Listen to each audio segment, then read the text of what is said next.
आज की वीडियो में हम सीक्वेंस में सुप्रीमम और इन्फीमम के बारे में देखेंगे। तो सबसे पहले हम सुप्रीमम की बात कर लेते हैं। सुप्रीमम वर्ड से नहीं क्लियर हो रहा होगा, बट अगर इसका जो दूसरा नाम है उससे हम देखें, जो कि है लीस्ट अपर बाउंड, तो इससे बहुत ज़्यादा क्लियर हो जा रहा है कि अपर बाउंड के साथ में अपर बाउंड ही होता है सुप्रीमम, बट लीस्ट वाला पोर्शन होता है। जो लीस्ट अपर बाउंड होता है वही सुप्रीमम कहलाता है। अगर हम पिक्चर वाली फॉर्म में देखें तो हमने कल देखा था कि अगर जो भी सीक्वेंस है उसकी जो रेंज है उसको हम एक रियल लाइन से डिनोट करें, और अगर ये रियल लाइन है तो देखिए इसमें दो केसेस बन सकते हैं। मान लीजिए जो रेंज है आपकी सीक्वेंस की वो यहाँ से लेके यहाँ तक है, ठीक है। मैंने यहाँ पे ओपन इंटरवल से इसलिए दिखाया है क्योंकि ओपन इंटरवल, आई होप आपको पता होगा ओपन इंटरवल में क्या होता है। अगर आपने ओपन इंटरवल मान लीजिए 1,2 लिखा हुआ है तो इसका मतलब है इसमें 1 और 2 नहीं आ रहे हैं। 1 के लेफ्ट साइड के 1 के राइट साइड के सारे नंबर और 2 के लेफ्ट साइड के सारे नंबर आ रहे हैं, लेकिन 1 और 2 इंक्लूड नहीं कर रहा। और क्लोज का मतलब होता है 1 और 2 भी इंक्लूड हो रहा है। तो यही दो केसेस हो सकते हैं रेंज के केस में, ठीक है। तो इसमें भी वही हमने किया हुआ। यहाँ पे मान लीजिए आपका रेंज जो है यहाँ से यहाँ तक है, तो इसका मतलब ये हुआ कि ये जो पॉइंट है इसके बाद इवन ये खुद वाला ये वाला पॉइंट और ये सब इसके क्या हो गए, अपर बाउंड हो गए, क्योंकि ये बाउंड्री जो है वो अपर वाली बाउंड्री बना रहे हैं। और जो इसके नीचे वाले जो भी ये पॉइंट्स हो गए, ये जितने भी पॉइंट्स इसके लेफ्ट साइड में पड़ रहे हैं वो सारे के सारे लोअर बाउंड बना रहे हैं, ठीक है। अब सुप्रीमम का मतलब ये होता है लीस्ट अपर बाउंड, क्योंकि अपर बाउंड तो बहुत सारे बन रहे हैं। अपर बाउंड ये तो ये सारे के सारे अपर बाउंड ही बन रहे हैं, लेकिन इनमें से जो सबसे छोटा अपर बाउंड है, लीस्ट अपर बाउंड है, लीस्ट कहिए, लोएस्ट कहिए, जो भी कहिए, ठीक है। तो इन अपर बाउंड में सबसे छोटा अपर बाउंड कौन सा हो जाएगा, ये वाला। तो अगर ये वाला जो अपर बाउंड है वो आप देख रहे हैं इन सबसे छोटा अपर बाउंड है, तो यही अपर बाउंड कहलाता है आपका सुप्रीमम, ओके। इसी तरीके से अगर यहाँ पे ये ओपन इंटरवल था, यानी कि जो एंड पॉइंट है रेंज के वो इंक्लूड नहीं कर रहा है, तब तो आपका जो सुप्रीमम हो गया वो रेंज में नहीं पड़ेगा। लेकिन अगर यही रेंज जो है वो एक क्लोज सेट से दिखाई जाए तो इसके जो अपर बाउंड होंगे सारे के सारे वो इधर की साइड में पड़ेंगे, ये सब इसके अपर बाउंड हो गए। लेकिन जो लीस्ट अपर बाउंड है सारे अपर बाउंड में से सबसे लेफ्ट साइड में, यानी कि सबसे जो छोटा पड़ रहा है वो ये वाला है, तो यही इसका क्या हो गया, सुप्रीमम हो गया है, ठीक है। तो अगर रेंज आपका क्लोज सेट से नोट हो रही है तो इसका जो सुप्रीमम होगा वो रेंज में ही पड़ेगा, अदरवाइज वो रेंज में नहीं पड़ेगा। अभी हम एग्जांपल्स देखेंगे कि कौन से एग्जांपल्स हो सकते हैं।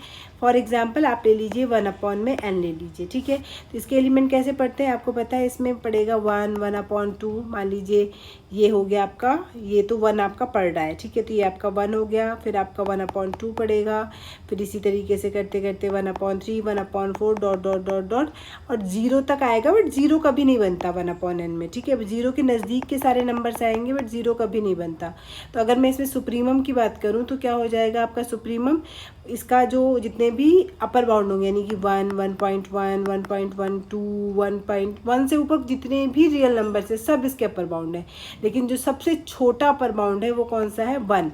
तो इसका मतलब क्या हुआ, अगर 1 सबसे छोटा अपर बाउंड है, इसका मतलब मैं अगर 1 में थोड़ा सा भी इधर जाऊंगी, थोड़ा सा भी नेगेटिव आऊंगी, यानी कि बहुत छोटा नंबर भी अगर मैं 1 में से माइनस करूंगी तो आपका कोई ना कोई नंबर उसमें से बड़ा मिल जाएगा आपको इसकी रेंज में, ठीक है। तो अपर बाउंड का मतलब क्या होता है, अपर बाउंड का मतलब होता है अगर m अपर बाउंड है तो an के सारे ही नंबर इस m से छोटे ही होंगे या बराबर होंगे, तभी m अपर बाउंड है।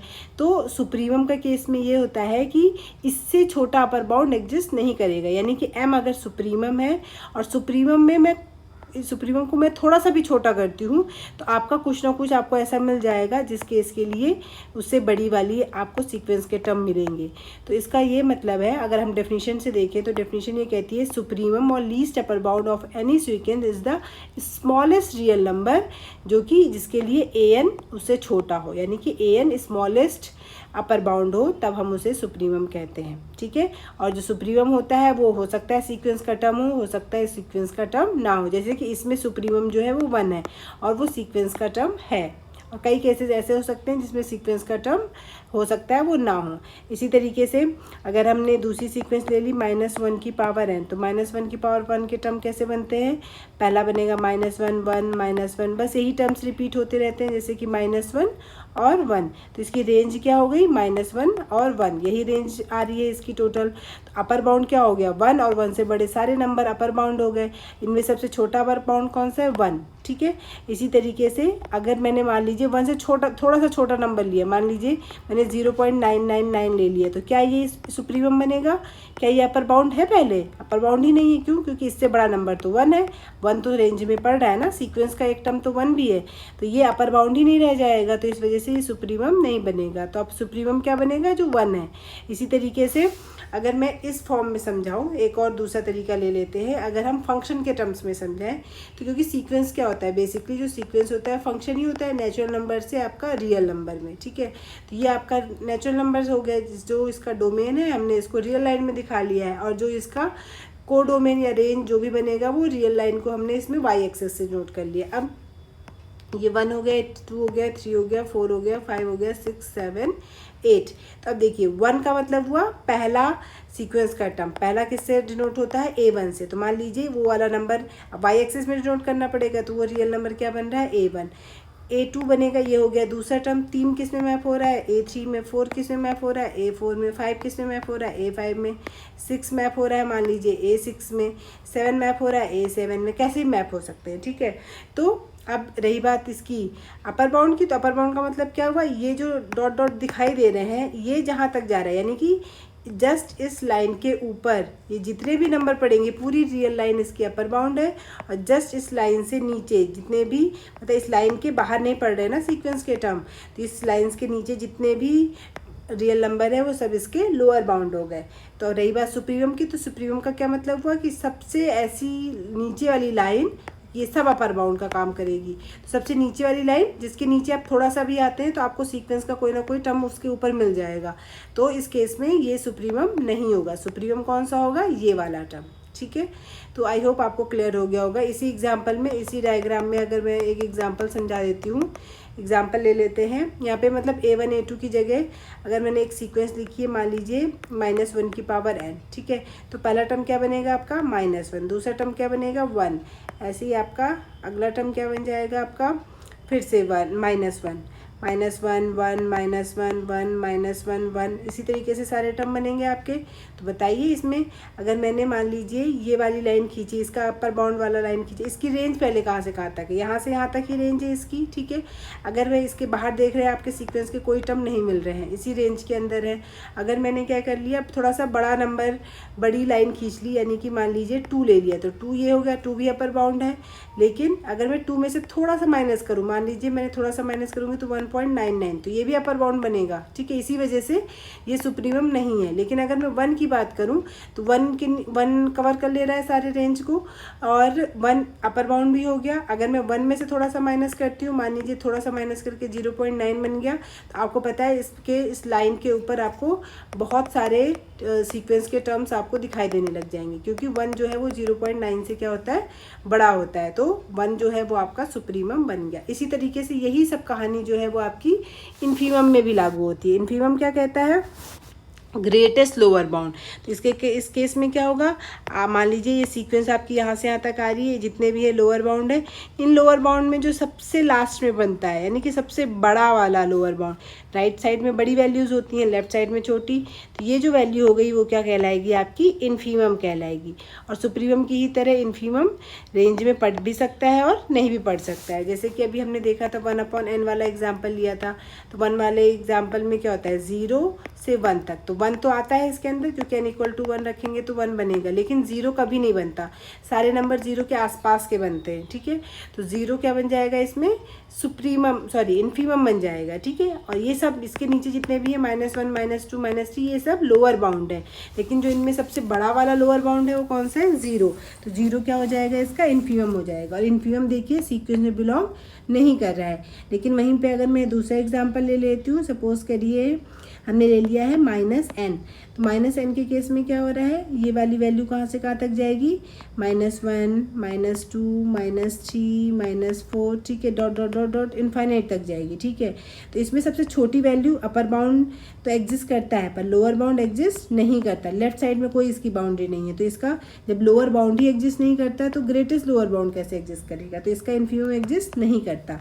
लेकिन सुप्रीमम क्या एग्जिस्ट करता है? हाँ बिल्कुल करता है, क्योंकि इसकी अपर बाउंड्री है, यानी कि -1 क्या हो जाएगा? इसका सुप्रीमम हो जाएगा। और एग्जाम्पल ले ले, n ले ले।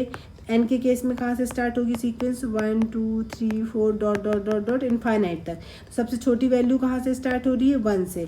1 के इधर सब लोअर बाउंड है, पर सबसे बड़ा लोअर बाउंड कौन सा है, 1। तो 1 क्या हो जाएगा आपका, इसका इन्फीमम हो जाएगा। ठीक है, तो आई होप आपको ये चीज़ें क्लियर हो गई होंगी। अगर आपको लोअर बाउंड और अपर बाउंड क्लियर हो गया है तो आप सुप्रीमम इन्फीमम आप ढूंढ सकते हैं। ठीक है, अगर अपर बाउंड एग्जिस्ट करता है तो सुप्रीमम भी आएगा ही, और अगर लोअर बाउंड एग्जिस्ट करता है तो इन्फीमम भी आएगा ही। ठीक है, तो आप क्या करिएगा, आप अपनी बुक्स में जो भी एग्जाम्पल्स होंगे आप एक बार देखिएगा कि इसके सुप्रीमम और इन्फीमम क्या हो सकते हैं। एक और एग्जाम्पल लेके देख लेते हैं, चलिए। n अपॉन में n+1, ठीक है, इसका सुप्रीमम और इन्फीमम बताइए। n = 1 रखेंगे तो क्या बनेगा, 1/2। 2 रखेंगे तो कितना बनेगा आपका, 2/3। 3 रखेंगे तो 3/4, 4/5, डॉट डॉट डॉट, जैसे कहीं पे 9/10 सो ऑन करके। तो आप इसमें देख सकते हैं सबसे छोटी वैल्यू क्या बन रही है, इसमें 1/2 बन रही है, और बड़ी वैल्यू आगे 2/3, 3/4, ये सब 1 के नज़दीक जा रहा है, पर इसमें 1 कभी भी नहीं बनेगा, क्योंकि तो 1 बनने के लिए ऊपर भी a/a होना चाहिए, तभी 1 बनेगा ना, पर इसमें हमेशा एक नंबर छोटा है, तो 1 के बहुत नज़दीक बनेगा पर कभी 1 भी नहीं बन पाएगा। तो इसका जो इन्फीमम है वो तो 1/2 हो जाएगा, क्योंकि 1/2 सबसे छोटा वाला बाउंड, मतलब जितनी भी लोअर बाउंड है उनमें सबसे बड़ी वाली वैल्यू है, तो ये 1/2 इसका इन्फीमम हो गया। लेकिन सुप्रीमम क्या हो जाएगा आपका, 1, क्योंकि और एक और चीज़ हो रही है कि जो 1 है वो सुप्रीमम है, बट 1 जो है वो सीक्वेंस में कहीं पढ़ नहीं रहा है, ठीक है, मिल नहीं रहा है, बिलोंग नहीं कर रहा है, लेकिन जो 1/2 है वो इसमें बिलोंग कर रहा है। तो इसका मतलब यही हुआ कि सुप्रीमम और इन्फीमम अगर एग्जिस्ट करते भी हैं तो हो सकता है वो किसी सीक्वेंस का एक्चुअल टर्म हो सकता है एक्चुअल टर्म ना हो। ठीक है, उससे कोई फ़र्क नहीं पड़ता, जो भी सुप्रीमम इन्फीमम है वो अगर बिलोंग कर रहा है तो भी सुप्रीमम है, नहीं बिलोंग कर रहा है तो भी वही सुप्रीमम रहेगा। ठीक है, आई होप आपको ये चीज़ें क्लियर हो गई होंगी। फिर अब हम नेक्स्ट वीडियो में हम इसके कन्वर्जेंस के बारे में बात करेंगे।